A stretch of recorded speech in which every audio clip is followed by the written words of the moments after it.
Et moi, ce que je voulais témoigner avec cette table ronde pour commencer, c'est l'idée que, oui, dans mon enfance, effectivement, je regardais Star Trek avec, effectivement, les yeux émerveillés de l'enfant, en regardant tous ces mondes nouveaux et étranges vers lesquels l'équipage de l'Enterprise allait aborder et explorer et découvrir, etc. Mais je ne voyais pas vraiment la science dans Star Trek. Pour moi, c'était vraiment la science-fiction très légère, très aventureuse, avec beaucoup d'extraterrestres, beaucoup de drames, etc. Mais je ne la voyais pas pour une série qui se nourrissait de science. Et pourtant, j'aimerais bien qu'on montre à l'écran l'image d'un des personnages principaux. Voilà, Monsieur Spock, mi-vulcain, mi-humain, personnage essentiel de l'Enterprise, officier scientifique, âme damnée ou Jiminy Cricket du capitaine Kirk. Et ce personnage, à chaque épisode de la série originale, pour ceux qui s'en souviennent, était dans une problématique, dans un questionnement scientifique. Alors bien évidemment, on a cette phrase très célèbre de Spock qui dit « mais tout ceci est illogique, tout ceci ne correspond pas à mon raisonnement logique ». Mais derrière cette réflexion sur la logique, cette rhétorique un peu vulcaine qu'on trouvait à chaque épisode, il y avait en réalité un questionnement sur la science. Et même si, étant enfant, on n'était pas forcément concentré sur ça, avec le recul et en revoyant la série, en revoyant ces différents épisodes, on se rend compte que finalement Star Trek était une utopie scientifique. Et qu'elle nous disait en quelque sorte, cette série, de toute façon, aller dans l'espace, c'est d'abord et avant tout pour y faire des sciences.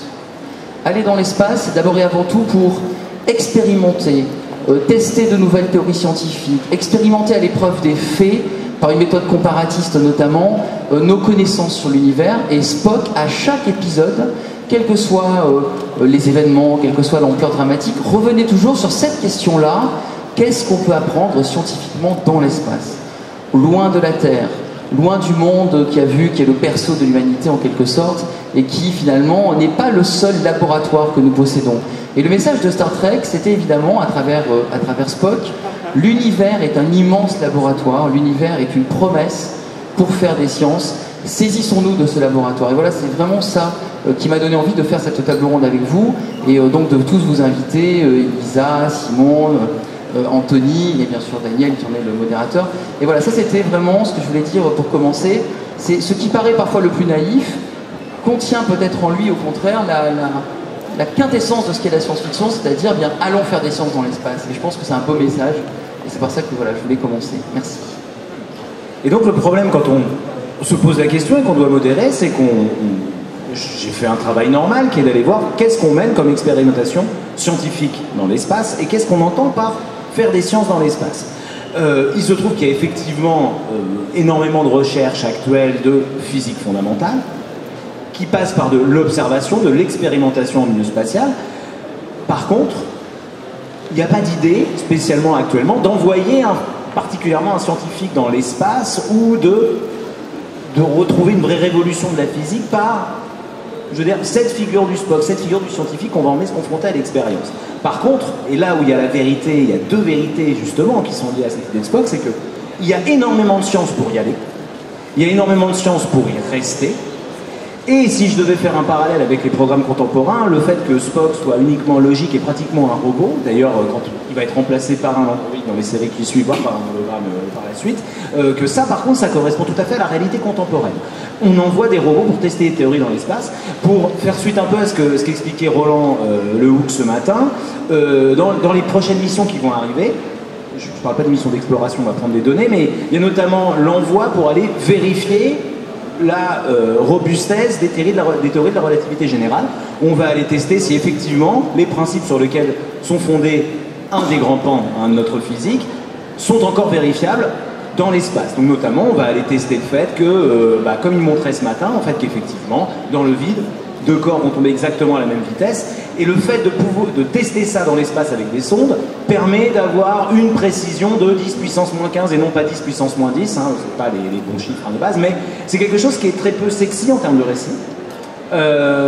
Et comme je disais, le vrai moment de recherche scientifique dans l'espace, si je voulais prendre le cinéma actuellement, c'est Interstellar, c'est le moment où il se passe rien, c'est-à-dire pendant que l'équipage est en train de surfer sur une vague absolument génial au niveau cinématographique, celui qui fait vraiment de la science, c'est celui qui reste tout seul pendant plus de 20 ans à prendre des données dans un trou noir qu'on ne nous détaille pas dans le film parce que de toute façon, on ne pourrait pas comprendre. Et lui, il fait vraiment de la science dans l'espace.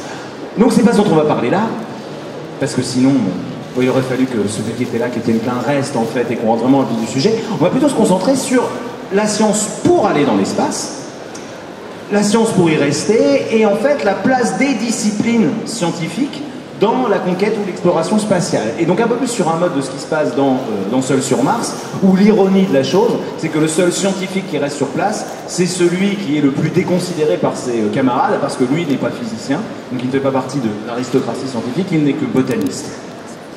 Ce qui ne va pas l'empêcher, tout à fait comme Spock, et pour reprendre cette phrase sublime en anglais, de « science the shit out of it », qui est une phrase merveilleuse en anglais, donc je ferai la version française un peu plus tard. Mais donc, pour reprendre ça, et là je me tourne vers Elisa en premier, on en parlait tout à l'heure, et on va justement essayer d'avoir un petit horizon un peu plus réel là. Qu'est-ce que ça implique, l'effort scientifique actuel, et ce lien, parce que quand on est dans le récit de SF, on est surtout dans la technoscience en général, on n'est pas, comme je disais à l'instant, dans la science fondamentale. Qu'est-ce qu'il faut qu'on redécouvre, qu'on découvre, quelles sont nos limites actuelles, tant en termes pratiques qu'en termes théoriques, pour, de manière viable, aller explorer l'espace en prenant Mars comme notre plus proche voisin?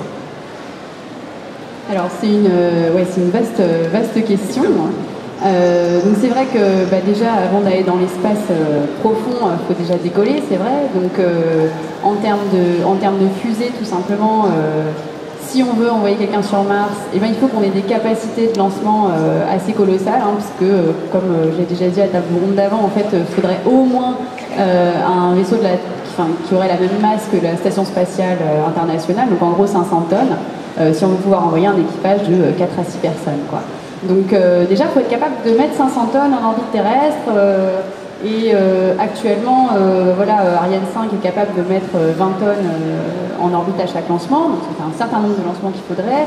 Les Américains sont en train de redévelopper un lanceur lourd de type Saturn V qui était capable de mettre entre 100 et 150 tonnes, selon l'orbite qu'on considère. Donc finalement, peut-être que 5 lancements de ce type-là suffiraient. Et ensuite, il y a la question de, une fois qu'on est en orbite terrestre, le véhicule est prêt à partir, quelle propulsion on utilise. Donc là-dessus, il y a un peu de philo, quoi. Il y a la philo de je veux y aller le plus tôt possible.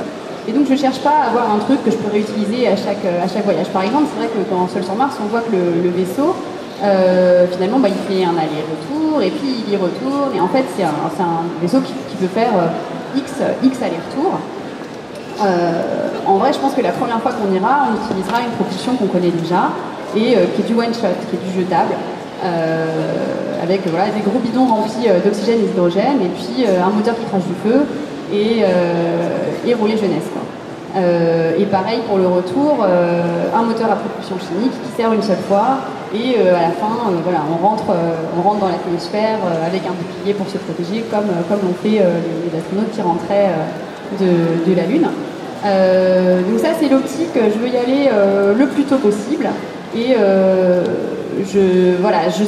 du coup, si je pars sur cette option-là, c'est clair qu'il faut être prêt à accepter un certain risque, puisque finalement, on ne peut pas se permettre typiquement de redondance, on ne peut pas se permettre de mettre deux... de toute façon, s'il y a un moteur qui casse et qui explose, il va casser le moteur d'à côté, donc c'est pas... il y a peu d'espoir de réussir à arriver à un risque nul, en tout cas de vraiment diminuer significativement ce risque.